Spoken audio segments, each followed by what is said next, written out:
તો જો આજે આપણે ગણિત છે ધોરણ 1 બરાબર, અને એનો એકમ છે 12 બજાર. તો એ બજારની અંદર આપણે પાન નંબર 87 ઉપર જે પ્રવૃત્તિ છે બીજું બરાબર, અને બીજું કે બજાર છે, પાછળની સાઈડમાં બધી વસ્તુ આપી છે. તો આપણે એ બધાની કિંમત કેટલી છે અંદાજિત અને શું છે એ આપણે બજારની મુલાકાત લઈને કરવાનું છે. પરંતુ આપણે બજારમાં નહીં ગયા, પરંતુ આપણી ધનોરા પ્રાથમિક શાળામાં રામહાટ ચાલે છે. શું ચાલે છે?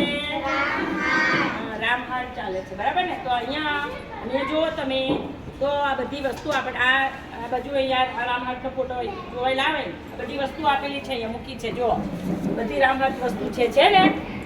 તો અહીંયા બધું દરેકની કિંમત પણ અહીંયા લખેલી છે. જુઓ પેન્સિલ છે, આ પેન્સિલ છે, તો પેન્સિલની કિંમત 3 રૂપિયા લખ્યા છે, બરાબર. પછી પેન છે, તો પેન આ રહી, પેનના 3 રૂપિયા લખ્યા છે. પછી છે રબર, રબરના 2 રૂપિયા લખ્યા છે. અને રાઇટર છે, તો એને જોઈએ તો એ છે, તેના પર કેટલા લખ્યા છે?